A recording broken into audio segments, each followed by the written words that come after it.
Hello, welcome back to another edition of the I'm Always Right Sports Podcast. I am your host, as always, the Mouth of Michigan, Rob Mendyka. With me, as always, my co-host, the Merc Zone, Mike Merkel. I'm here. He is here. We're ready to go, guys. Lots of stuff to cover today. We're going to be talking Survivor Series. We're obviously going to be talking Matt Patricia and Bob Quinn. They both get the axe on Saturday. So we're obviously going to talk about that and potential head coaching candidates. We're not going to talk about the GM just because that is so hard to predict. No one really knows who is in whose front office anymore, except for like the big 3 or 4, like Nick Casario's and those kind of guys. So which is in New England. So we're not going down that experiment again. So we're not going to talk GM candidates, but we are going to talk head coaching candidates for the Lions today, as well as we are also going to be talking about. Mike has a list of 8 teams that he is on the lookout for when it comes to playoff time. Obviously, your Detroit Lions are not one of those teams, unless they were playing in the NFC East, in which case they'd still technically have a shot. Spoiler, the NFC East is not on the list at all. Anywhere on this list. What? You mean Alex Smith in half a leg isn't going to get it done for you in Washington? No, he is not. Oh, he kicked the crap out of Dallas on Thursday. But regardless, so we got an action-packed show for you guys today. If you're watching this on YouTube, sorry for no video. I forgot to charge our battery for our camera, so you can blame me on the comments below. But let's just jump right in here, Mike. Let's talk Survivor Series first before we go. A pretty heavy football day today, but let's just talk Survivor Series. Let's get it out of the way. One of the core 4 pay-per-views. Obviously, it's probably the least favorite, I would assume, out of all 4 if you're looking at it, right? WrestleMania, Royal Rumble, SummerSlam, Survivor Series. Yeah. Would you rank them in the way I just listed them? WrestleMania, Royal Rumble, SummerSlam, Survivor Series? See, recently, I haven't really liked SummerSlam as much as Survivor Series. Yeah. But I was always... See, we had this argument last week where up to this year, I really liked what they did with Survivor Series. Mm-hmm. And then I realized that they're not really fighting for anything. No. They're just doing champion versus champion just for the fun of it. Right. And then I was like, wait... They're just doing it for the fun of it, then it doesn't matter. Like, they're not even doing it for, like, a pick or to send somebody over or something. Nope. Like, they're just doing it for the fun of it. No reason. And so then it kind of, like, I was like... They only care about brand supremacy for that month. Yeah, for that, like, day or for that month. Literally. So, probably now I would put it like that. Yeah. But before last week, I would have flipped Survivor Series and SummerSlam. Really? But this week, no. So SummerSlam's never really hit home. Survivor Series always has at least a couple good matches on it. Yeah, SummerSlam always does feel like a little bit of a letdown, and it's I think because it's right after Mania too. Yeah, like it's like so it's hard. Like after. If I think it's like if they flipped, or if Mania was at a different time, like at the end of the year, I think SummerSlam would probably have a little more oomph behind it, just because it would be like the summer WrestleMania, like the big show for the summer, and Mania's. The other half of the year, but because they basically go back to back, it's harder to do that. So it's a little bit difficult. And the Rumble, for obvious reasons, it's the Rumble. So there's endless possibilities for that, especially the last couple years. I was gonna say honestly, recently, I would say the last 5-6 years, I've enjoyed the Rumble more than for Mania. Sure. Probably, absolutely. Well, just because the possibilities and what they could do before they let you down at Mania. Yeah, exactly. But anyway, back to Survivor Series here. Let's just go through the results real fast and give us a grade, Mike. Okay. So first match opened with a Raw SmackDown men's elimination match. So you had Team Raw beat Team SmackDown. I'm not going to say everyone's names because there's like 40 names. You didn't need it. And they clean sweeped them. It was 5-0. Yep. Not even really competitive on the SmackDown side for the most part. Nope. Definitely one-sided. I thought the match was fine. I literally joked as we were watching. This is one of the few we watched together. Yeah. And I was like, wouldn't it be funny? Like, it was like 5-2. Yeah. I was like, wouldn't it be funny if they just like clean sweep them? I know. And literally like 5 minutes later, they Uso was the them. last one. I was like, maybe he's going to get like a couple and then like he loses it or something. Nope. Straight up just dominated. Yeah, this match fell flat for me.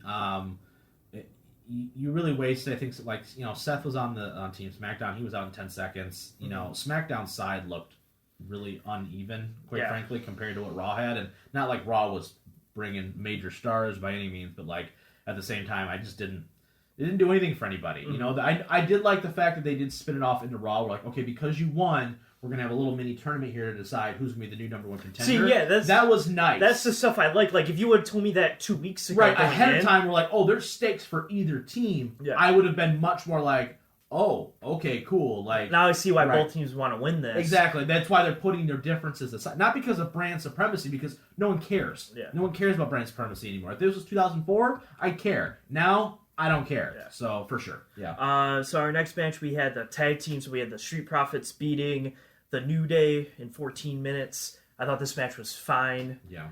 It's what they were going to do. You know, the New Day is weird because the New Day, I feel like it's a massive hit for me or it's a massive miss for me. Mm-hmm. Like, I don't feel like a lot of time, like, and a massive miss for me is just like, it's just a match, right? It's fine. And that's what I kind of felt with this one. The New Day has had some great matches, like Tyson Kidd and Cesaro, you know, the Usos, some of these other tag teams. The Street Profits are fine. They're still pushing them to the moon. I don't know who else they can honestly beat. I know they're starting a feud again with Ziggler and Rude because they just lost to on SmackDown. But okay, cool. The tag titles. I feel like I've said this now every year since we started doing the show. Is like they couldn't mean less right now. In all honesty, so it's unfortunate in a lot of aspects of it. But they don't have any tag teams right now, and it's really like I would argue the women's tag team division is really deep. Like, if you included the NXT side of it, where you have nothing on the men's side at all. On really all three. Yeah, any of them. So you had the mid-card champion for champion. So you had Bobby Lashley with his groupies of people. Yeah, beating Sami Zayn in like 7 minutes-ish. Yeah, I missed this match. I was driving home from your house, so I missed this entire match. Yeah, and you didn't really miss much of this match because he kind of just like ran around the ring for a bit, and then he tapped out. Yeah, I think. Right. Yeah. Well, that's the thing. I like what they're doing with Sammy as far as the most chicken shit, excuse my language, heel possible. Like he's been winning matches by count out and stuff like that, which I think is hilarious on so many levels because he's like, I'm winning. Mm-hmm. That's all that matters. It's a very so if you explain it to a non-wrestling fan like how you can win or lose a championship, right? So you're like, so if I'm the champion, if I just never get in the ring, I lose the match, but I don't lose the title. Okay, cool. Like it's very much logic, like straight logic in a lot of regards. Mm-hmm. I didn't like the fact that he got destroyed as fast as he did. Honestly, this would have been a perfect. I don't know if they're just like canceling Retribution, if that's what they're waiting to do. But like I thought this would have been a perfect time to cost Bobby a match and to kind of keep going with that, but they didn't feel like that. Once again, I like that Sami Zayn's Intercontinental Champion. Could care less that Bobby Lashley's U.S. Champion. But I'm liking Sami's reign as Intercontinental Champion. It also helps, too, that SmackDown's got more depth in the mid-card. Like, he faced Daniel Bryan this week in a really nice match. So you're like, oh, all right, cool. Yeah. The women's Raw vs. SmackDown match, the title match, Sasha Banks beat Asuka in, 13 minutes. Yep. I thought the last, the first half, since it's only 13 minutes long, the first half was a little slow. I think the second half really picked up and delivered. Yeah, no, I thought this was really good. It didn't go too long. Sasha got a big win here. Asuka is at the point now, she's reaching Roman-type levels where if she loses, it's like, okay, and we just move on and we just kind of continue to think that she's the favorite going in. So she's doing a really nice job. The women's division is kind of hurting a little bit. I'm waiting for Bayley to kind of swing back around. You know, I think they're kind of letting it go for a little bit before they come back to it for Mania. I wouldn't be shocked to see Bayley win the Royal Rumble this year. If the champions remain the same, unless Charlotte makes a triumphant return and wins it again, which will piss me off to no end, I think Bayley should be a extremely strong candidate to get the Rumble win this year. Yeah. The way she's done this past year, she's been phenomenal. Yeah, I agree. It's either going to be Bayley or an NXT person coming up to set up with Asuka or something. I also think Bianca Belair should also be in consideration. Yeah. And we'll talk about her in a second because she's really good. Yeah, I just think that you can kind of just throw Bayley back in with Sasha without the Rumble win. Oh yeah, sure. It's easier to set up the Raw one with the Rumble and just have the SmackDown one already set up because it's already set up. But I wouldn't mind either way. I think it's fine. Then you had the women's team Raw, 5 people. We're a month away from the Rumble too. That is crazy. Yeah, basically.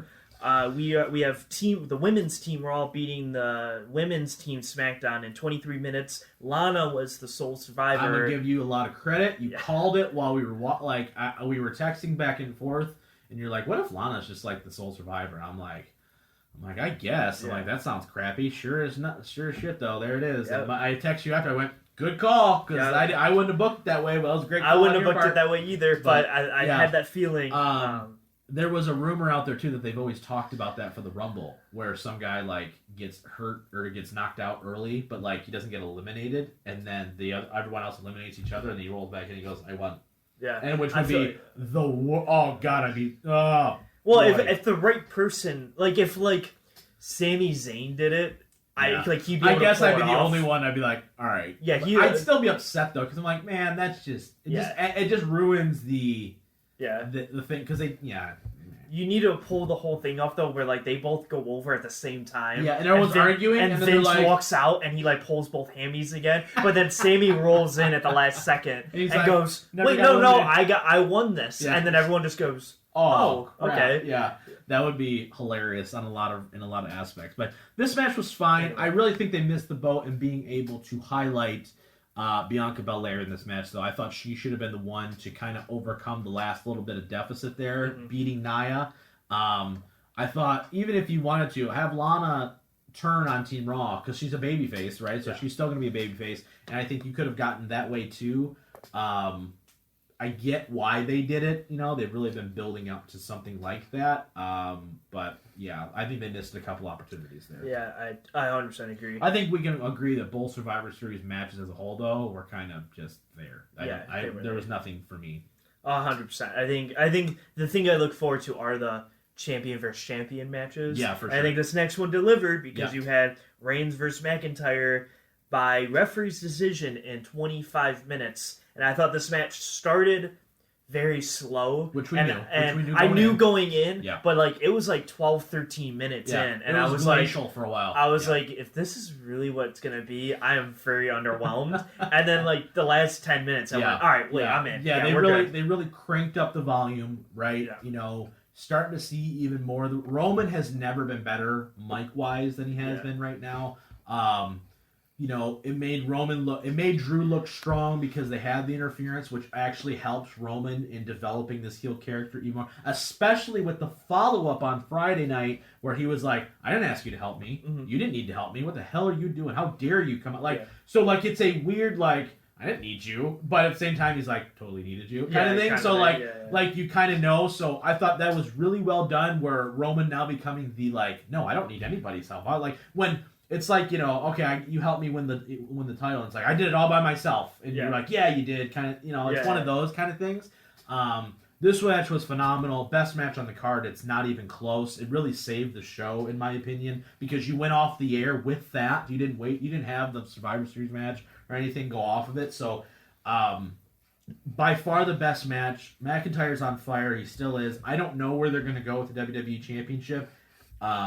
I have no real idea because I don't know. I thought Orton and Edge was kind of locked in, but maybe that's not now. I generally don't know what they're going to do with either one. Yeah. I'm assuming because I think they're starting a segment with Owens and Reigns, but that's only going to be like a TLC and then off kind of deal. Mm-hmm. And then I've heard Bryan's going to be the challenger at the Rumble maybe or something. Right. Which would be unfortunate. But then it's like, what are your Mania plans? So I guess the winner of the Rumble is really going to be like a big... That's the thing. It's like, who is? And my concern going into that kind of thing, because you're absolutely right, is, okay, who is... They haven't built anybody. I'd rather save Bryan for Mania, honestly. Oh, I would Let too. Bryan get that win because, you know, he's only got a couple years left anyway. Why not? If you're not going to get a bigger pop, you know, there's nobody ready. Yeah. Like if we're like McIntyre last year, we knew, okay, they're really priming him for a spot, right? And actually having Lesnar in there kind of threw a monkey wrench into that a little bit for us predicting wise. But like when he eliminated Brock, it was like, okay, we're rolling, right? He's that guy. Even the year before that was Seth Rollins. Seth Rollins was on such a high. It was like, okay, it's got to be Seth here. I don't see how it's not. They don't have that guy right now ready to go. AJ's not super on fire. You know, you can't go with a guy like The Miz or Morrison. They're doing whatever they're doing. Strowman would just be a terrible decision. Mm-hmm. Keith Lee's not there. Orton's done it a million times. How many times can you give Orton the spot? You know, Edge, I guess, but once again, you're kind of booking yourself into so we don't have an idea, so let's just try to put the biggest star possible we have that's already established without elevating somebody new. It's going to be weird. So I don't know what they're going to do from that aspect of it. So that's a bit scary. I was going to say the men's one worries me a little bit. The women's one, I think they have like 3 people locked in. I think they could for sure. Yeah, absolutely. Yeah, the men's one's a little scary. So it's going to be interesting to see the next couple months here what they do. I think Kevin Owens would be a perfect guy to do that with because he's doing a really good job as a babyface, but they haven't built him. Yeah. And if you're going to have him get slaughtered by Reigns for the next 2 months, that's really going to suck. So It's like, ugh. But that's something to keep our eye on for sure. Give me a grade on this show, though, Mike. I would give it probably like a C minus. Yeah, I'm with you. Basically, having Reigns and McIntyre stealing the show, yep. and everything else was like, yep, okay at best. Right now, I'm a little bit in like a Roman Reigns fangirl club right now. I am in love with what he is doing, and he is every time he's on a pay-per-view, I am glued to my TV. Like the matches may not be like quote unquote technical masterpieces, but at the same time, like the story and everything is just so well done. Where I'm just like glued. He's doing a perfect like not having a lot of fans stuff right now, because I feel like if you had like the 10-20,000 people in a stadium or whatever, I think the whole like talking in the match wouldn't go over as well, because you'd be like the crowd would be over everything and you wouldn't be able to hear, but because they're empty and you only have the screens watching or whatever, having had the dialogue and like having the story through the word basically telling the story in the match like itself, not like wrestling wise, I think it's so good. They're doing it so well in the circumstance they're in. And establishing that character, right? Because once we were able to have fans back, I think he's now established enough where he does good matches. He's just going out there, and it's one of those things to where he's gonna wind up becoming a babyface again, not even by his own fault, just because of how good it's going. That people are so happy to see him as a bad guy, they're gonna cheer him. And it's gonna be one of those things to where you're just gonna be watching this, and it's like, you know, I read some reports that he wasn't supposed to have a long title run, which is insane to me. But like, I think now they're kind of gonna have to roll with that. But like, when he finally does lose, it is going to be such a big moment, unless they ruin it and have him drop it earlier than that. Like, there are very few guys on this roster right now that are big enough to beat Roman Reigns what he's doing right now. Like, he is one of the few guys. If he's on TV every week, I don't mind him being champion for a year. Like, that's like when Cena had his run of 390 days as champion or whatever, I was cool with it because you saw him every week. He was defending. He was having good matches. I wanted him to lose, but that was part of the appeal. Same thing with Roman, where I don't want him to lose, but at the same time, like, I am, like, whoever does it, it is going to be epic on so many levels. So it's going to be very exciting. All right, let's shift our focus here now from the squared circle to the football field. Lions made some big changes. Finally, in a lot of people, overdue in a lot of people's opinion. I guess you can make the argument they should have done it last offseason. I'm kind of glad, honestly, that they did wait to do it. They gave it this one last-ditch effort. But Matt Patricia, he gone. Bob Quinn, he gone. Darrell Bevell is going to be your interim head coach for the last 5 games. He's the offensive coordinator, so expect a lot of fullback runs on 3rd and 1 that aren't going to get anywhere, and Adrian Peterson to get 60 carries a game. But besides that, Mike, give me your thoughts on, before we get into candidates, your thoughts on the timing. Should it have been done sooner? Did you care? You know, we knew it was coming, especially when they lose to Carolina the way they did, and then they get destroyed by Houston. You're like, okay, this is over. Like, it's done. Yeah, I mean, we've known for a while. Yeah. And honestly, you can make the argument, since the first game when you get blown out by the Jets on Monday Night Football, that it probably wasn't going to work out. But I think you had the trend of 6 games in, 1 against, and then the 7th game was always a really good team, and you could never win that game. And when you have that trend for 3 years straight, literally the same exact spot, you were 3-3, 3-3-1, and 3-3. You played Seattle, you played the Raiders, and you played the Colts, and you lost all of those. And you went, we just can't. And then right after that, the season takes a massive dive. Like the crazy, like it's wild to think that last year, like through 5 games, you were a very competitive 2-1, which sounds like weird. Like you were coming off a good game against the Chiefs, going into your bye, coming out, getting screwed on Monday night, and then crapping yourself for the rest of the year. Literally just crapping yourself. And Stafford's having an MVP year. I mean, 19 touchdowns, 4 picks. You're not going to get much better than that. Yeah, so he had sparks and like minor flashes of good moments. Like the Patriots Sunday Night Football game week 3 2 years ago or whatever. Some stuff really early this year. The Cardinals game early this year was good. But those are just like one game The problem is that you're picking out individual games. You go, that game was good, and then it was garbage the rest of it. Right? I want to get into something here, Mike, because I think I've been having this conversation with a lot of people now over social media over the last couple days, and I think it needs to be addressed because I'm sure you've seen this a lot on Twitter stuff. The meme of Jim Caldwell and Patricia looking at their records and stuff. Let me be very clear here when I say this. you have every right to be mad that the Lions fired Jim Caldwell to hire Matt Patricia. Okay? I'm in total agreement with that. However, firing Jim Caldwell was the correct decision. Okay? And here's why. Jim Caldwell, while he had an above 500 winning percentage, you were 9-7. That is who you were under Jim Caldwell, right? You went 11-5, went, oh, good, and then you went back down to earth. 7-9, 9-7, 9-7, right? You were uncompetitive in 2 out of the 3 playoff games. Or you could argue you should have won the 1. I get it. Right? You were 9-7. That's who you were under Jim Caldwell, which means you were a barely above average football team with Jim Caldwell as head coach. Jim Caldwell did this. He took you from, like, the bottom, took you to here, right? Took you a step up, right? He was never going to take you, in my opinion, he was never going to take you above where you were at there, right? I think 9-10 wins was right about where you were. You were a fringe playoff team, maybe competing for a division depending on the year, right? They took the risk and hired Matt Patricia with the hopes and the expectation that you would go from middle of the pack to being a contender. That was the goal. It didn't work and it blew up epically. I'm not going to fault the Lions for taking the risk and saying, we don't want to just be okay. I get Lions fans like, well, we've never been just okay. I understand that. But you're either building or you're tearing it down. Yeah. You can't be in the middle because, as we've talked about before, Mike, with the Pistons and the Wings and the Tigers, when you settle for being mediocre and average, you're no better than the worst because you're not building towards anything. You're just surviving. And that's not a good enough. If you want a championship here in Detroit for the Detroit Lions, that can't be the way to do it, okay? You can be mad that they fired Jim Caldwell and hired Matt Patricia, but don't be mad that they fired Jim Caldwell with the expectation that we need to be better, we need to beat the good teams, and we need to get above 500. We need to be better than 9-7, because 9-7 is what Dallas is, and Dallas isn't winning anything anytime soon. You know what I mean? So I just think that needs to be explained. Like, you can be mad they fired him for this guy, this one particular person. I understand that because it didn't work. But at the same time, you could always go and say, if Patricia won 12 games, no one will be talking about what Jim Caldwell did for this team, right? So we have to really look at it as they made the mistake of hiring the wrong guy, not that they fired the right guy, I guess is my argument there. I don't know how you feel about it, but I feel like it does need to get pointed out a little bit that, like, I don't think we were winning a Super Bowl with Jim Caldwell as head coach. That is my point, I guess. And that's the ultimate goal.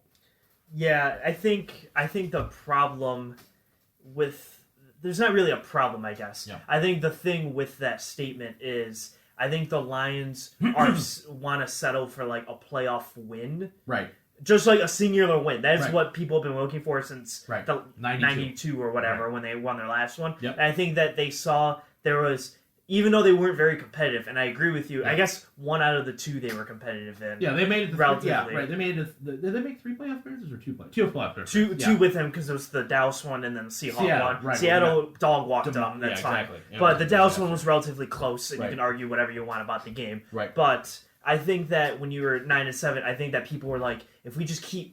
It's like you taking the shots at the dartboard. Right. It's like eventually you're going to squeak one out and get that playoff win. And I think that's what the people want. I agree. Yep. I think, however, I do agree to the point that you're not building anything more than just, okay, you can win a wild card game, sure. And then you get stomped by the Seahawks again or whatever it is. Like, you can beat the Philadelphia 6-10 Eagles over here or whatever as a 5-4 seed matchup or whatever, but then you're going to go play the 1-seeded Seahawks and get demolished. Right. Like, sure, whatever.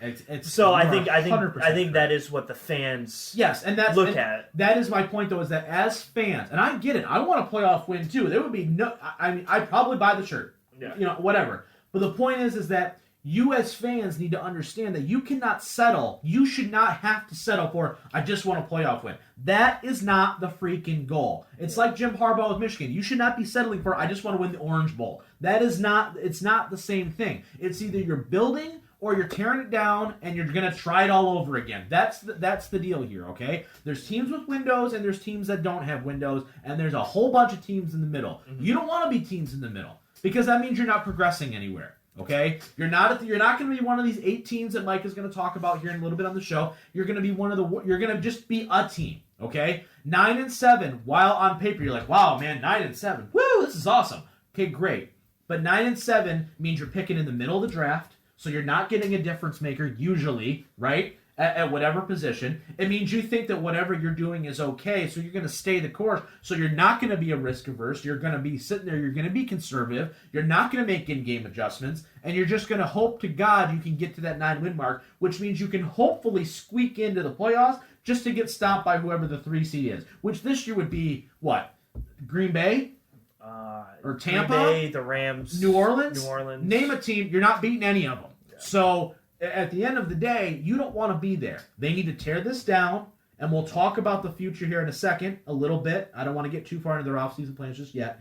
But yeah, be mad that they hired the wrong guy. Don't be mad that they fired the guy that got you to 9-7. That 9-7 was fine. You don't want to be 9-7. I want you, if you want to be a team that's competing every year, 11, 12 wins a year. That's what you want to be at. Yeah.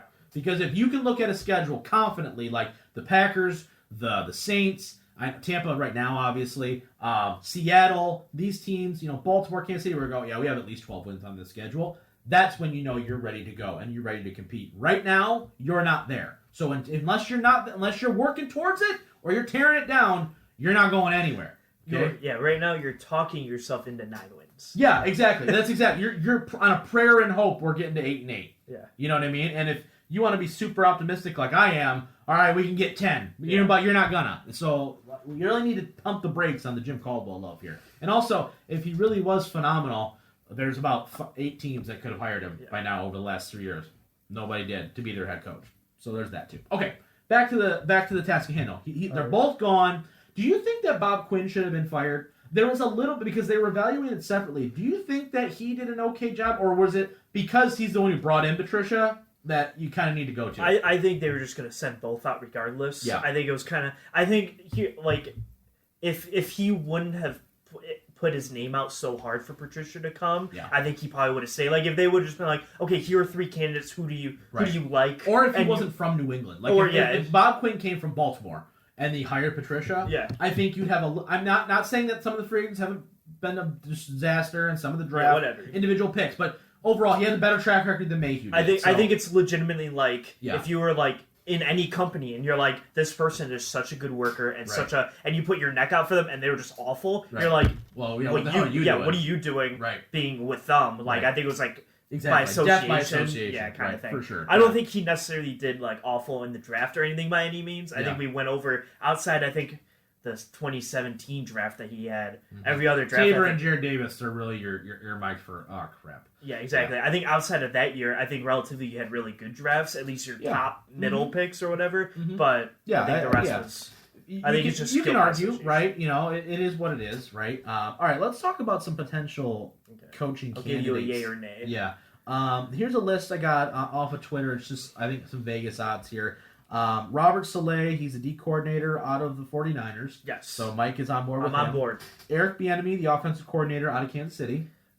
I can get on board. Give me a yes or no whether or not you think that they should be candidates. I can get on board. Okay. Yes. Lincoln Riley, the head coach of Oklahoma. Yes. Jim Harbaugh, the head coach of Michigan. No. Kellen Moore, the offensive coordinator out of Dallas. Now, this isn't like a list of like, oh, they're definitely going to interview these guys. This is just a Vegas odds. So they're just pulling some guys here. Kellen Moore, hard no on this, by the way. Pretty much. I would say interview, but probably not. Hard no. Especially if you get the top 3 guys that you just named, I would say probably not. Darrell Bevell, the current Lions offensive coordinator / interim coach. No, I like him as a coordinator. Yeah. Byron Leftwich, the offensive coordinator for the Tampa Bay Bucks. No. Dan Mullen, who is the head coach of Florida, University of Florida. Honestly, they're doing very well right now. So I would say, no, right now we don't know. We don't know if they're looking college, if they're looking pro. Yeah, we don't know. We don't know. She didn't have any answers, which I'm going to talk about her press conference in a minute. But I would say at least give the interview and have him come in because he's done really good in Florida the last couple of years. Yeah, they're 23. He's 23-6. Yeah, their quarterback Kyle Trask is going to be is a Heisman candidate. He's like a top 3 Heisman candidate. Right? Josh McDaniels, the OC out of New England. No. Kevin O'Connell is the offensive coordinator for the LA Rams. No. Matt Campbell, the head coach out of Iowa State. I know a lot of people like him. Maybe because Iowa State's always competitive. Yeah, they're 30-27 since he got there. It doesn't the record doesn't look. But he good. also is coaching at Iowa State. Yeah, but every time we always talk about Iowa State games, we're like, "Yo, you can never just they beat that Oklahoma. They're always good against certain Texas and stuff." So they always Arthur Smith. He is the offensive coordinator for the Tennessee Titans. I would have him come in, but probably, especially with these other names, certainly probably not. He's only 38 too, which is a bit shocking. Dabo Sweeney, head coach of Clemson. Well, yes, but he would never leave. Matt Eberflus, the defensive coordinator for the Indianapolis Colts. We saw that defense live in prime time. Wait, which one? Matt Eberflus. He is the defensive coordinator for the Indianapolis Colts. He's done a really good job there too. Has done a great job there. That defense is phenomenal. Yeah. So yes, I guess I would say yes. Nick Saban, head coach of Alabama. No.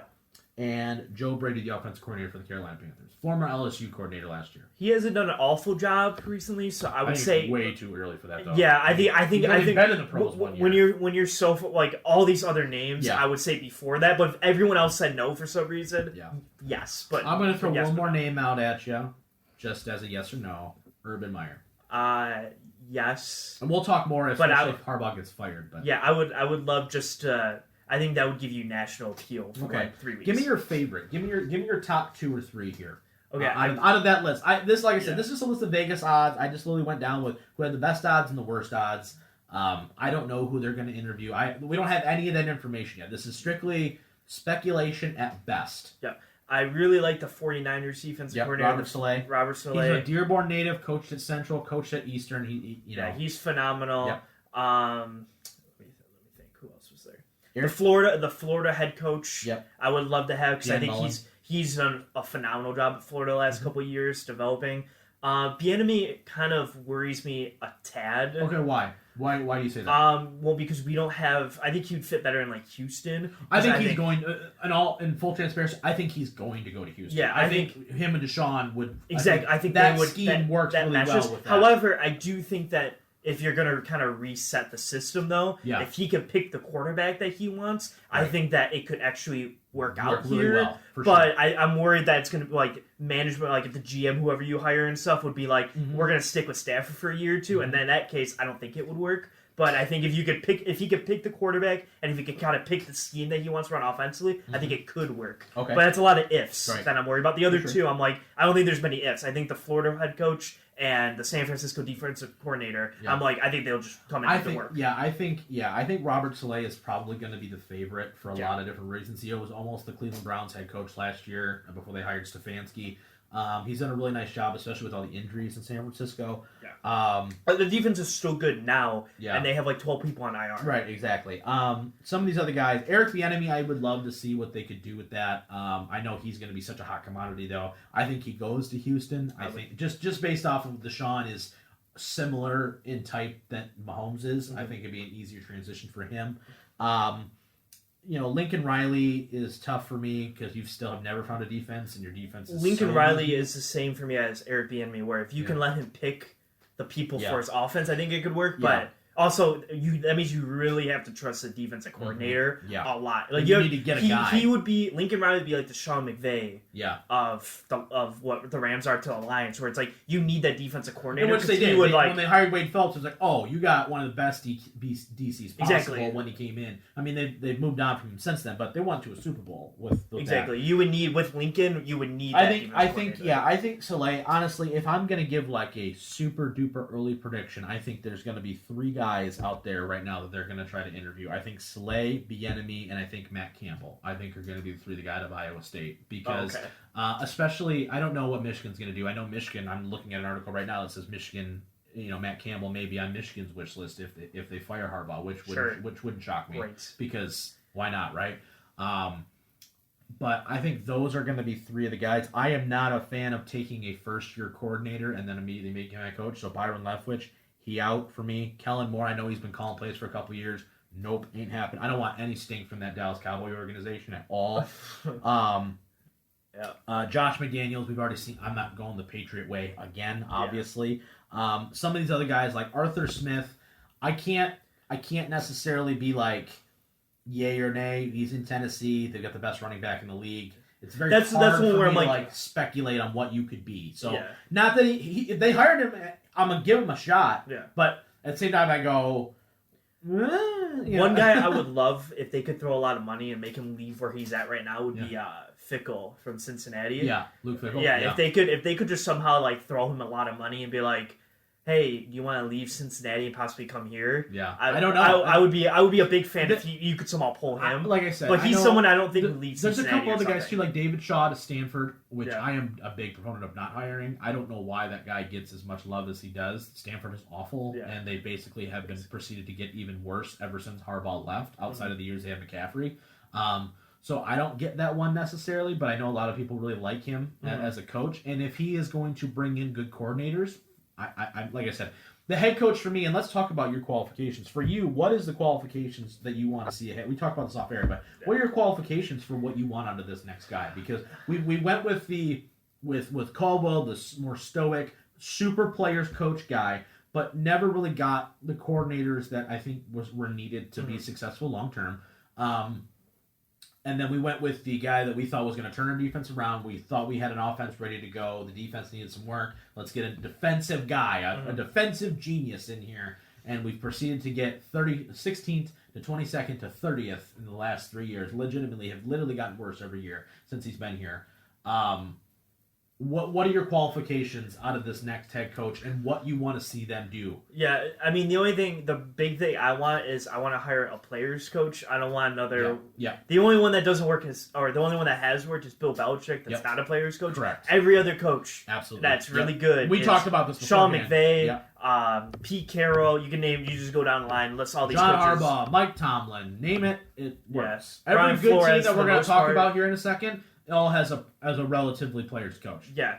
So I would love to see, best case scenario would be players coach like the 49ers defensive coordinator. He's always on the sideline. He's hyped. Yeah, he's hyped. Yep. He's always make everyone want to play more. Yep. And then just hiring really good coordinators who you can trust that can are like, I always equate it to from my middle school experience, you had like the vice principal that was kind of like, would always go around and hang out with everybody. Mm-hmm. Then you had the principal that was like, okay, like they do all the work and everything. I feel like the head coach would be like the vice principal, even though it's like weird hierarchy, where like you want them to be like, all right, like everything's going good, game manager and everything, but the coordinators are calling all the plays and like telling you like, hey, this is what you got to do better. Hey, you're missing this. Hey, and like have them be more the enforcers on the team. And that's a big thing too for me. And when you look at Caldwell's tenure and you look at Patricia's tenure, the one thing you can say is that from an offensive and defense, I'm going to take special teams out of it for a second here. No offense.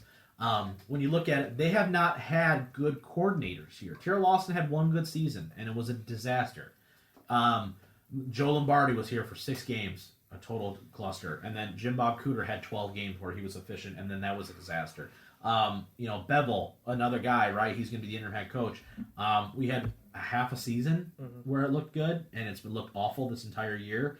And Corey Unland's just whatever the hell Patricia wanted to run. So, like, he's not anything. So, when you look at it, when you look at teams that have been successful, they have guys ready to go, whether it's college or the pros, right? That's why Urban Meyer, for me, is technically on the list. I don't know if it's necessarily worth the risk or not, but it may not hurt to do it. I know he would fit better at Michigan than he would for the Detroit Lions, but Jim Harbaugh still technically has a job right now, so I can't speculate on that. But some of these programs and some of these other teams, it's like they lose a guy and the next guy just fills right in, right? Like, Doug Peterson was the OC for Kansas City. He goes to Philadelphia. Oh, Eric Bieniemy's here now. And it's just a consistent tree of good stuff where, you need a guy that comes in and brings with him 2 bona fide studs at coordinator to come in here and be like, oh, yeah, we're going to roll now, right? Like, I'm going to game manage.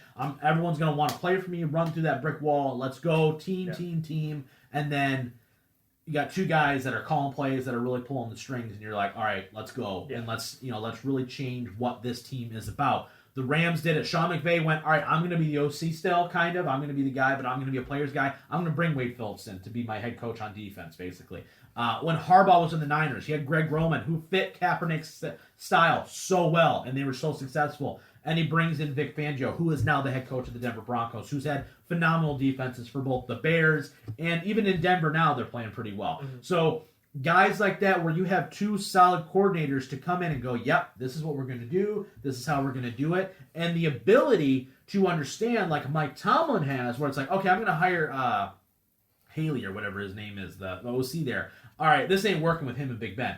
He gone. Mm-hmm. I'm going to promote Big Ben's quarterback coach now to be offensive coordinator because they have that synergy, and now they're undefeated, right? Mm-hmm. Having the ability to do that and understanding that I need to play to my players' strengths is something we did not see out of this last regime at all. Mm-hmm. That's what we need, and we need that in the biggest way possible. So I don't know. I'm actually really excited to see. This is Sheila Ford-Hamp's first run at this. So I'm interested to see where they're going to go with it. So it's going to be exciting for sure. Did you watch her press conference at all? I watched a little bit. Did you see the highlights, basically? Yeah. Any takeaways from that? Because I had one big one. I wanted to get your opinion first. Not really. She didn't really say.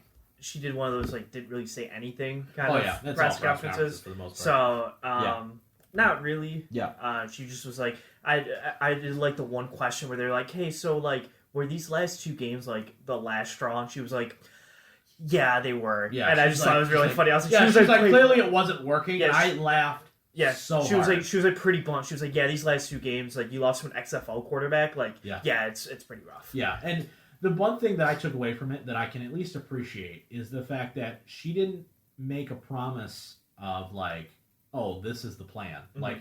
And I can and here's why I appreciate that. It's because how many years now we every year, every time our coach gets fired, we're going to have an extensive search and blah blah blah blah blah, the prototypical answer. But she told at the very beginning, she goes, listen, you guys have a lot of questions I don't have answers to right now, which I can appreciate for a couple reasons. Number one, it's because she's not going out there and saying, oh, we're going to hire the best coach ever and he's going to win us a Super Bowl in 3 years. Mm-hmm. She's not saying that. She's saying that we're going to try to do what we can do. And she's like, and we're going to exhaust all options, which I do think means the college ranks. I do. I genuinely do think that they are going to do that. I do think that Bob Quinn especially has done things that have helped this organization from a scouting perspective. I do think that they have done a better job drafting. Tracy Walker would not be a Detroit Lion under Martin Mayhew. Wouldn't be a thing. Sorry, just wouldn't be a thing. I don't think Kenny Golladay would be here if Bob Quinn wasn't looking at him. So I think there are certain people that you can look at and say that these guys would not be here. Now there's other people that you could also say, well, we never would have signed that guy either, which you can argue, but I do think they've done a better job scouting and being prepared for the draft in the years past, where we're not taking a Larry Webster, who's just an athletic guy that has no real position, in the 4th round. So, there are things that they've done better since Bob Quinn got here. And the fact that she was so blunt and saying, listen, it wasn't working, right? We've been thinking about it for a while. These last 2 games were really what broke the camel's back, but we don't have answers right now. We just fired the guy. We gotta get it. We gotta get a list together. I don't know. They're probably gonna bring in some sort of firm. They're gonna get help from the league. There's gonna be a lot of stuff here. But the key to take away from this is that this is going to be a rebuild, and you can feel it. I'm not going to get in on Stafford and anything right now. We've already been talking about this for 25, 30 minutes. But that is something that we will probably approach in the offseason, especially depending on who the new head coach is going to be and what they say about him. But something to look at as well. But I think we need to, as Lions fans, I know the phrase patience makes people want their skin to crawl a little bit, but you have a lot of damage that you need to recover from these last 3 years. So you really are going to need to take a little bit. And Lions ownership, whether people want to say it or not, this Lions job is going to be enticing because Lions ownership is patient. They are patient. They allow the people that they hire to really realize a vision before they pull the plug. I mean, shoot, Millen was here for 10 years, and it wasn't working since day one, and yet they gave it 10 years. Martin Mayhew, they gave year after year, even though it wasn't working, and 2 coaches. They gave Bob Quinn a coaching. There has been a track record of patience by the Lions organization from the front office perspective. So if you like a guy or you think that it's heading in the right direction, you're definitely going to see whether or not it's going to work. Because the Lions don't want to fire anybody if they don't have to. Yeah. They want to keep... If they would have hired Andy Reid or somebody, Andy Reid would have a job here for life. Yeah. It's just what it is. You know what I mean? So something to take into consideration as well. All right, last topic of the day here. Let's get to it, Mike. I know you've been chomping at the bit a little bit. I know I've been rambling about Lions talk, but it's finally first set of good news and some optimism about the team in a while. Mike's got a list of, 8 teams? Yes. Eight teams that he has here. I'm going to say 8.5. 8.5. All right. That's weird. I don't know how you got half a team, but okay. But a list of teams that he has that are potential Super Bowl contenders and maybe their possible flaws. And Mike, I'm gonna put a little bit of pressure on you here. Give me who wins the Super Bowl. Give me your Super Bowl matchup. Okay. And give me who wins. Well, I'm going to give you that at the very end. Yeah. No. After all this. After this. Basically, I'm just gonna shoot. I'm gonna tell you what I like. Basically, I think every single team outside of two have a very major hole or flaw in their game. Yep. And I'm going to shoot at you and see if you agree with me on any of these. And this is the perfect time to do this, too, because we're at week 12, right? Is it week 12 right now? Week 12, they're about 10 games. You're right in the thick of it. You know who's a contender and who's not. I think even record-wise, just like looking at them. Yeah, I every team I name, no one's going to be like, you're going to name that team. Right. But I think that I'm going to acknowledge your big flaw and the thing that makes you so good. Yep. And see what overweighs in the playoffs. Mm-hmm. So we're going to start with the NFC East. Okay. And there are no teams in the NFC East, unfortunately, that I can name because Washington's going to probably win the division and maybe, if they're lucky, squeak out a game. Maybe. They won't squeak out a game. But we'll see. So we're going to start with the NFC North. Yep. There's one team in the NFC North that is on my list. That is the Green Bay Packers. Yep. I think offensively, they do what they do. Aaron Rodgers is playing phenomenal this year. I think he's like 26 touchdowns and 3 picks or something this year, or something crazy like that. Devontae Adams is playing great. Aaron Rodgers is playing great. Aaron Jones is playing phenomenal. Devontae Adams is there. Aaron Rodgers is playing lights out. Their one big flaw is their run defense. They have no answers for any run defense. Yep. And really, I'll even add on to kind of any team that plays physically with them. Mm-hmm. They are the trenches. They would remind me more of like if we went to basketball teams like the Golden State Warriors, where they're very finesse. Yep. But the second teams like start punch you in the mouth, you're like, oh shit, I don't know what to do anymore. Yeah. So I would say that's your major flaw, and I don't think it's the biggest flaw in the NFC, but I think it's a big flaw to the 3 or 4 teams I'm going to name in a minute here. For the AFC, for sure. Yeah, and the AFC. And honestly, like I look at it, and you're absolutely right, is the teams that beat up Green Bay historically have been the teams that have been more physical. Yeah. You look at the Niners over years, when Harbaugh was there, right, they beat the living dog crap out of that offensive line, right? And last year, they had no answers for. Well, even this year, you look at their 3 losses. They lost to the Colts because the Colts just ran up all over them. Yeah. They got blown out by the Bucs, who ran up all over them, and Dalvin Cook had 4 touchdowns against them. Yeah, exactly. And that's all him running all over you. For sure. So you have 3 really bad run defensive games, and I think when you're playing teams like Seahawks who have Chris Carson and good running backs, or you play the Bucs maybe again or something, I think you're going to run into those problems. And I think also too you have to look at it, and the Packers do not do well playing from behind. No, that is not their game at all. They want to strike first and coast. That's what they want to do because Rodgers is so good when he is in control, right? When Rodgers is able to just methodically go down the field and not that he doesn't or that he can't, but like when you have to force that offense to strictly go to the air, and you only really have Devontae Adams and a whole bunch of sub-tier after that, it's hard. Mm-hmm. When Aaron Jones is rolling, you know the Packers are going to win that game because Aaron Jones is really what makes the offense really run. Or Aaron Rodgers is the best player, but if they have the run game going with Aaron Jones, as we saw against the Lions, Rodgers is so much more deadly because if he only has to throw the ball 30 times a game, you're done. Yeah. Because that means the run game just destroyed you. So you're absolutely right that they need to be able to stop the run because teams are doing what they want to do to them, which is dictating the pace and dominating early. Yeah. And then they're unable to play from behind. Yeah, so I would say that's the main, but I think they're a very good team. They're a very, very good team. I don't know if they're Super Bowl contenders yet, though, honestly. They're one of the 5 in the NFC. I'm like, if they were in the Super Bowl, I'd go, okay, I get it. I'd be like, okay. Yeah. But like, depending on who we have in the AFC, I don't necessarily know if I'd pick them either. Oh, no, I don't think I'd pick them with the 2 teams, I think. Yeah. So we're going to now jump to the NFC South because there are no more NFC North teams, I think, that can make it. No. So the first falling apart and Minnesota's too late. So actually, these 2 teams I'm going to lump together because I think they have the same problem. Yeah, sure. So we're going to talk about the Buccaneers and the Saints. Okay. I think overall, basically, their team is very well put together. Yep. I think the one flaw for both teams is their quarterback play. Which is crazy. Which is crazy when you think two of the top 5, 6 greatest quarterbacks ever. All right, and that's their problem. But Brady can't really throw the deep ball anymore. Yep. And more of what I'm going to say about the quarterback play is I think that if you get behind in a game, like if Drew Brees down 7 with 1:20 left, having to drive the length of the field, I don't know if he can do it anymore. So I just don't think he can throw the ball far enough, accurately enough to push the ball down the field if he needs it. The inconsistency at the quarterback position. I think Bruce Arians even said, he goes, whether we win or not is dependent upon what quarterback I get. Exactly. Whether I'm going to get Tom Brady or I'm going to get whatever the hell that Tom Brady is. Yeah.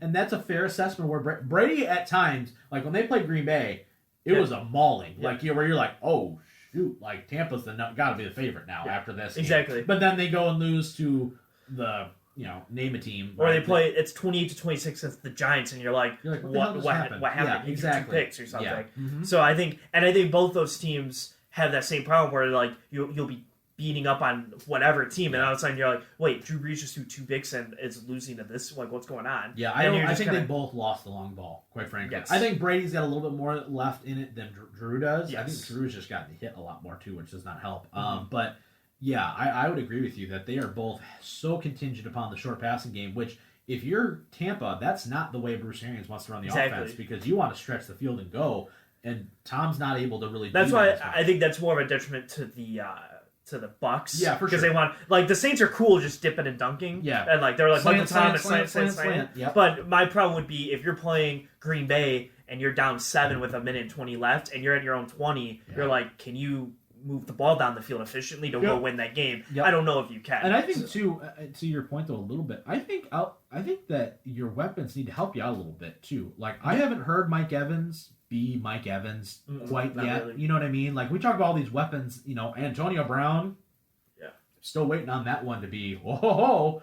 On Madden, I'm sure they're great, but like in real life, you're not seeing 35 points a game with ease, right? Like the Saints, same thing. Like Michael Thomas has been in and out of the lineup, and he's been crazy. Emmanuel Sanders has been hurt, so you've been relying on Kamara, which is great, but like at the same time, these quarterbacks are, they're halfway through their lives, like not quarterback, like their lives. Yeah, legitimately. Like.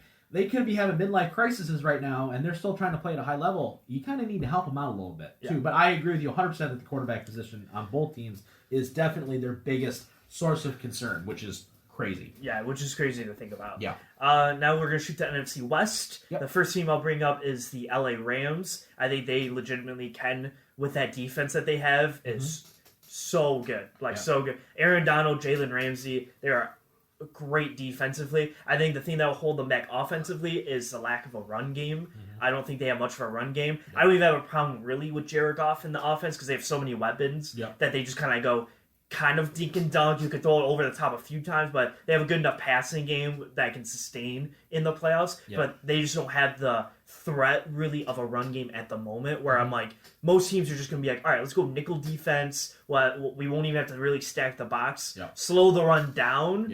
And then have Jared Goff beat us. Yeah, and that's the key, right? And that's where I was about is that I don't know if Jared Goff, strictly on his arm, can win you a football game. They're doing such a great job defensively right now of holding teams under 20 points or 21 points, right around that. Like we saw against Seattle. They really stifled what they wanted to do against Russ.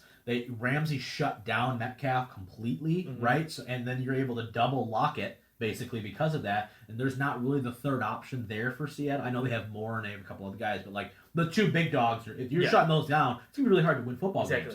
And they were getting pressure when they needed to. So when you look at some of these games, and you're like, what are they doing to the good teams in the NFL? I don't care what you're doing to Jacksonville. I care about what you're doing to the good teams. And what they're doing is they're controlling the pace. They're keeping offenses off the field. And Goff is doing enough, right? He's not turning the ball over as much as he did last year. And I think that McVay is doing a nice job of making sure that his offense is not as predictable as it was from the Super Bowl 2 years ago, all of last season to now. Like, they've done a complete offensive overhaul a little bit where, like, instead of it's constantly the 3 wide receiver set and all right, one of 3 options is coming out of this, they're doing a really nice job of protecting Goff and making the reads just a little bit easier.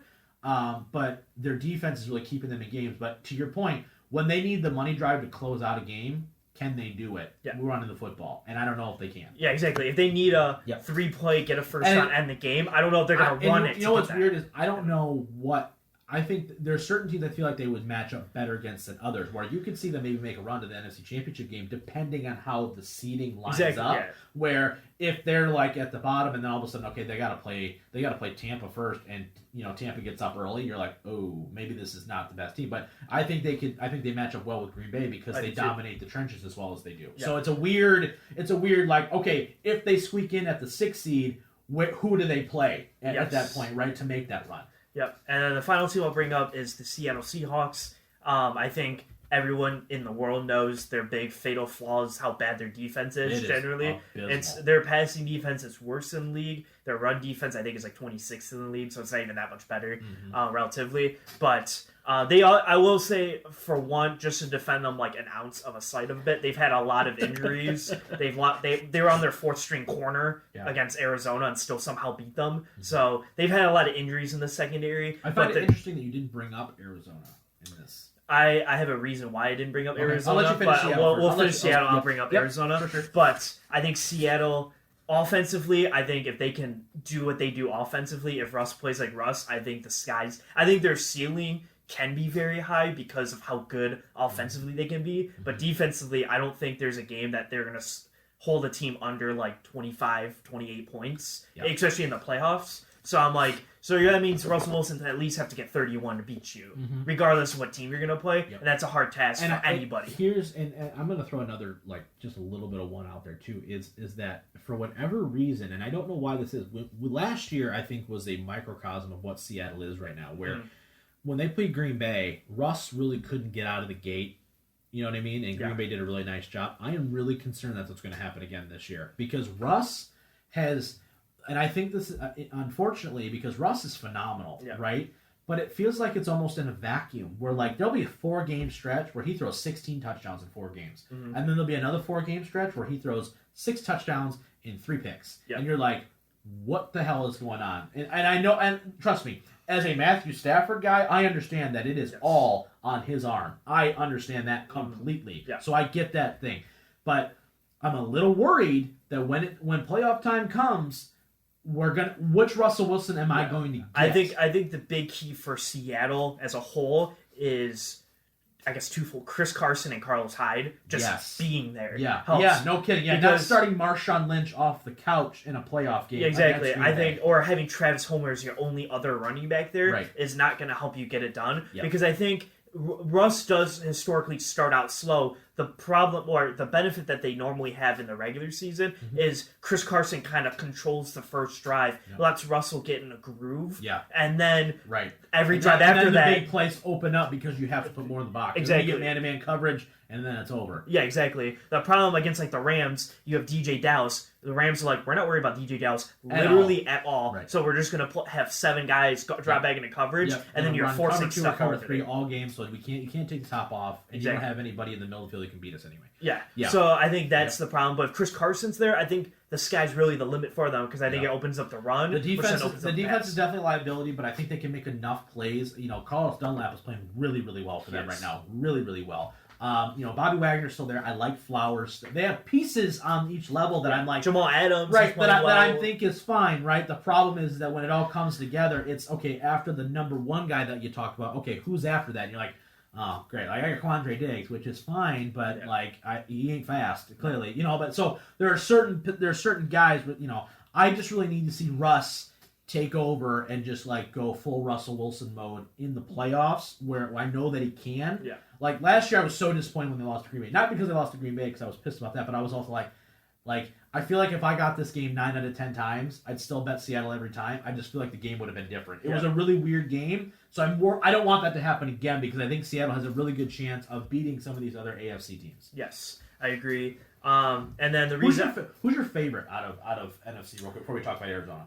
The Saints are my favorites. The Saints are your favorites? Just because when you have your quarterback hurt and you're still beating on teams, I think they're just the most well-rounded team. We saw that they can destroy the Bucs twice this season. It wasn't even like an anomaly. No. Like they destroyed the Bucs. And without Mike Thomas and Emmanuel Sanders for part of the season, and you're 8-2 and number 1, I think it's just really hard. I think they're the most complete team. However, I do think that probably they get upset somewhere. Like, it's hard for me to... It seems like that's their MO. Yeah, it's just hard for me to confidently go, Saints are going to go to the Super Bowl. Because every single year, a team like Seattle will just all of a sudden, all right, he's going to throw 6 touchdowns and just beat you. Because they always have that one big defensive Goff where you're just like, what the hell was that? Yeah, so I agree with you, though. I would probably put the Saints up there. Like, an easy pick would be the Saints, but, like... I would probably have Seattle at 2, Green Bay at 3. That's probably my top 3 right now. Yeah, Bucks and Packers are like mixing. I added the Rams because I think they could be a dark horse with how good their defense is. And the reason I didn't add Arizona was because I think they're too inexperienced.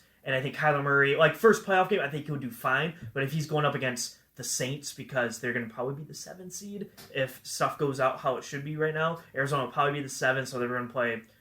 Green Bay again. You're going to play. Kyler Murray makes Tampa. big time throws in big time, but he also makes big time turnovers in big time, and I think that is a problem where their MO at late of the game. It's DeAndre Hopkins. So you know what I'm going to do? I'm going to double, triple DeAndre Hopkins and make anybody else beat. So just for that reason, I think if you tell me a year from now, they're.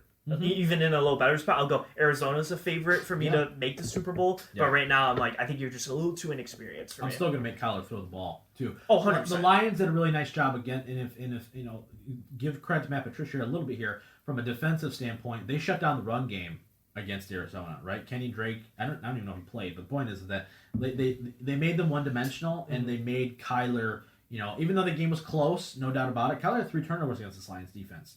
I mean, he threw a duck, Okuda makes a nice play on a badly thrown ball, and then Collins basically just reads him because he's staring down a receiver. So the Lions did some nice things against Kyler, that forced them into bad positions. So even though they only scored 16, 19 points or whatever it was, if you're forcing Kyler to sit back there and really read, that is where he's going to struggle, especially if he can't move out of the pocket, and that's going to be huge.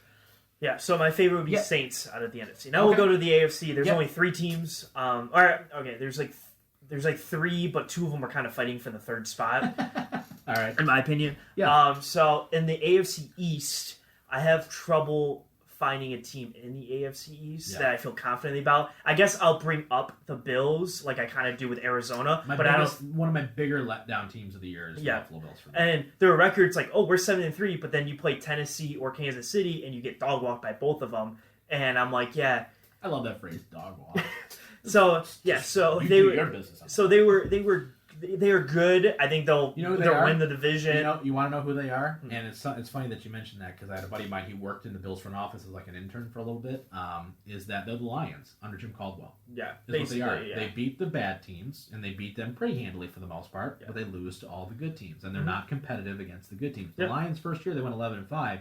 They played New England that year, got decimated. Played Green Bay in the end of the year, got destroyed. There are just certain games that they don't win that you need to win if you want to be considered a legitimate contender. And I would say if like the top 2 teams in this AFC side weren't there, I would probably give you a better shot. But right now with the 2 teams that you're going to have to play, I don't think there's a much shot for you guys at all. Absolutely. And then I'll bring up the AFC South because these are the 2 teams I think have a kind of chance are the Colts and Titans because Colts defense is phenomenal, whether you like Phil Rivers or not. They're playing really, dude. Darius Leonard is so underrated. Good. Oh my god, even know. He's so phenomenal. He's an athletic freak, and we got a dog outside or something.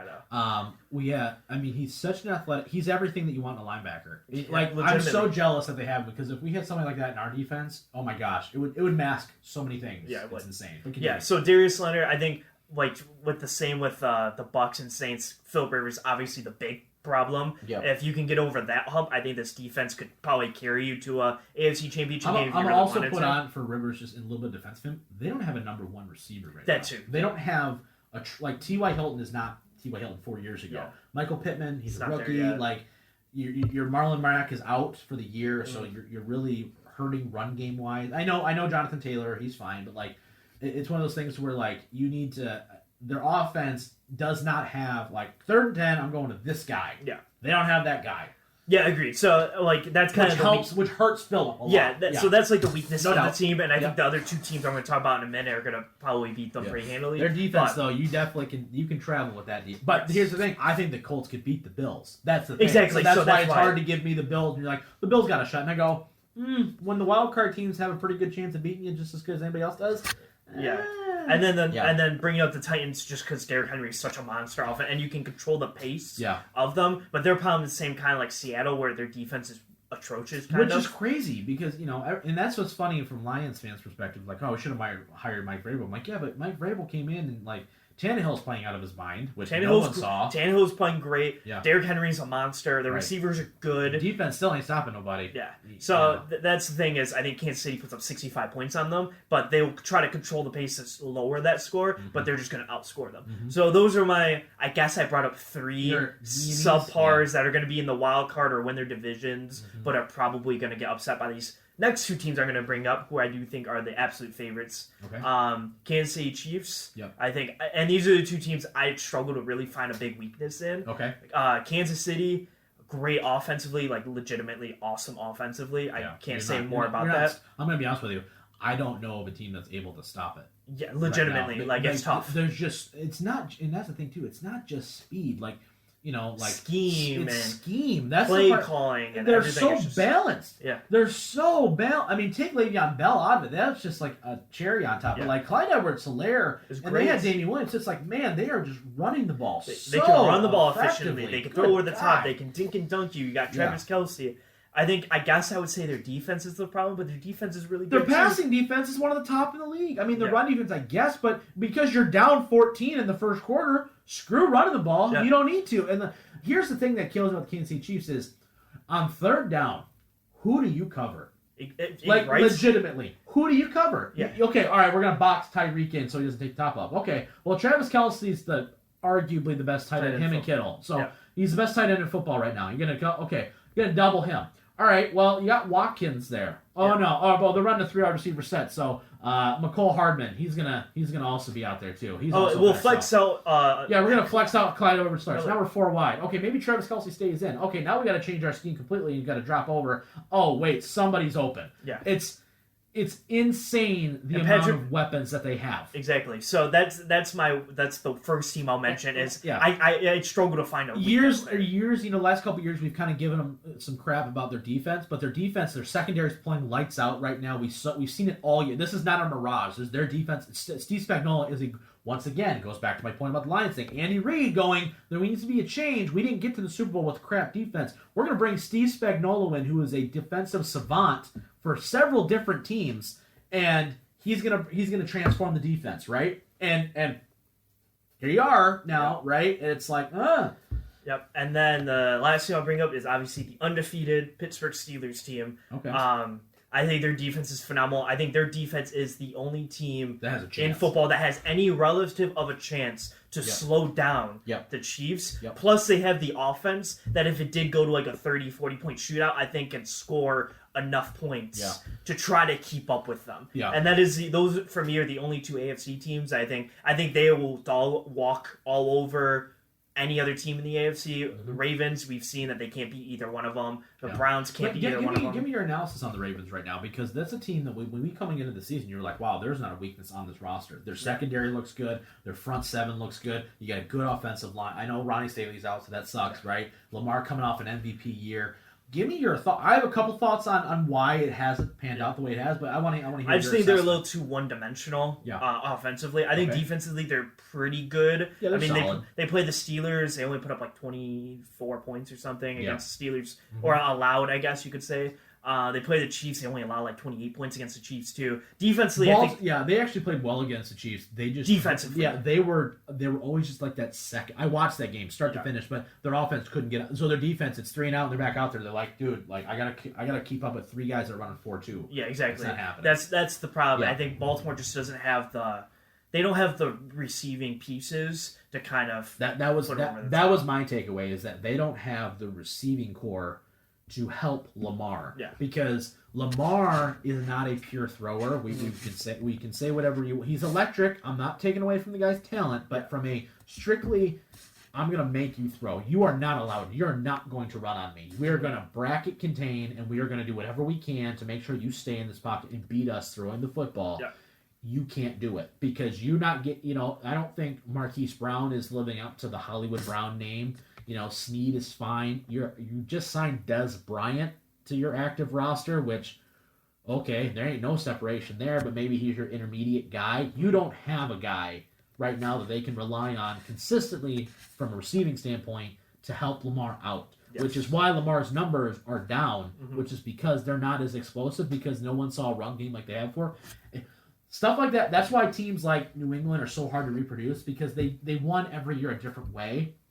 Baltimore had the greatest running offense ever. Okay, but people are going to find answers to it at some point. You got a whole offseason to change your roster and to change the way you attack these people. And Tennessee showed you how to beat them. So it's like, teams just look at what happened and what in your losses and go, this is how you beat this team. Exactly, you know what I mean? Yeah. So it's if you're not evolving, you're dying. And right now, I think they're dying just a little bit because of the fact that they don't have that. Like they would benefit so much from like trading up and like what the Falcons did with Julio Jones and grabbing a legit badass dude on the outside. They would. 100%. But they're missing that right now. And Lamar is suffering, and his play has suffered a lot because of that. Yes. He needs to learn how to throw the ball. That's the reality of it.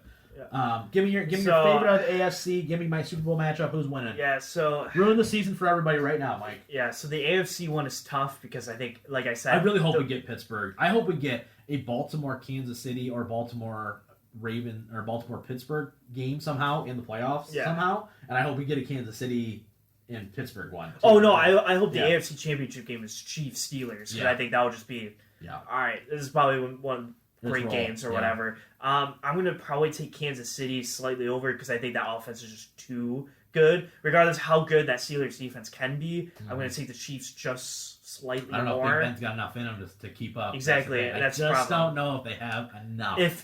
If it wasn't Big Ben and if it was almost like any, no, I'm not like it's gonna like sound like I'm being bad to Big Ben, but like if they had a great quarterback that was playing right now in his prime, like I think we had Big Ben 5 years ago. Yeah, Big Ben. If they had like how Justin Herbert's playing on that Steelers team, I'd go Steelers. Like I would even bat an eyelash because of how Big Ben. I think they could score points, just maybe not enough points. I'll probably take Chiefs and I'll probably take Saints.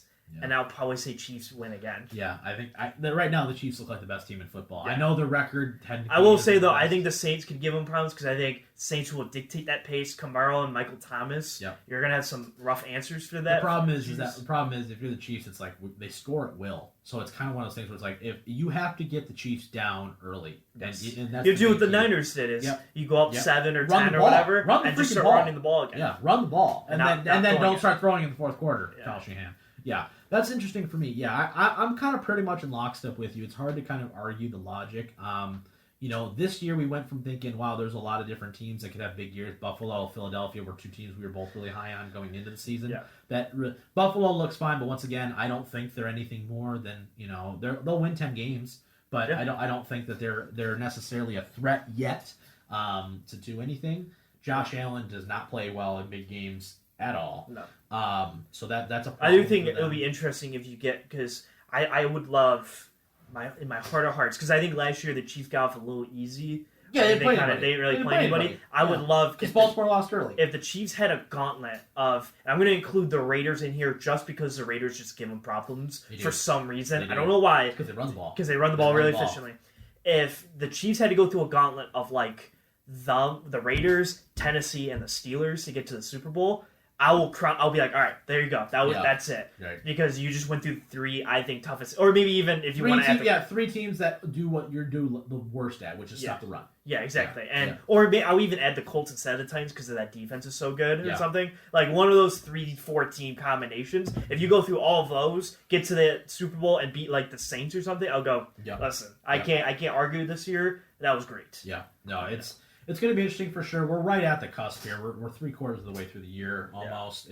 We're clock is ticking on playoff time. I think you're going to see a lot of interesting playoff matchups this year, which obviously we will break down once we have a confirmation of who's got what.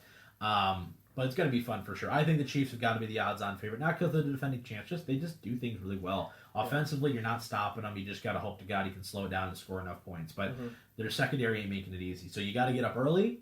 And you got to coast and just hope to God that you can the Raiders did. And hold on. You just got to hold on, It would be one of the big upsets if they don't make it. I think so. Like, no matter, even if Pittsburgh beats the Chiefs, I don't think Pittsburgh can be undefeated. Yeah. And Pittsburgh still be the underdog. I believe in that game. Just based off of what's happening. So it's going to be interesting for sure. You know, if I'm Pittsburgh, I know Pittsburgh fans love being undefeated. I would kind of hope that you lose at some point before the end of the year, just because you don't want the undefeated stigma. Nobody cares that you go 16-0 if you don't win a Super Bowl. Yeah. It's the reality of it. If you're 15-1, 14-2, especially if Big Ben does anything and he's got any sort of tweak at all, just shut it down, wait till the playoffs, and go. Because 16-0 looks great, but if you lose in the second round, you look like an idiot. So ask Baltimore. Baltimore was crazy last year, and they lose in the second round. So it is what it is. That's going to be it for this week's show, though, guys. Obviously, we'll keep you guys updated on the Lions situation, I guess, as the weeks come on. We're not going to get anything really until the end of the year anyway. There's no real point in covering this team until then, quite honestly. And then by that time, it'll be draft time. And we'll be talking Pistons in a couple weeks anyway, so that'll be fun. But, you know, obviously there's something to watch. If anything major happens over the next couple weeks, you obviously know we'll be covering it. But that's going to be it for this week's show, guys. On behalf of the missing Whaleman, he is the Merc Zone, and I am the Mouth of Michigan, and we will see you guys, as always, next time.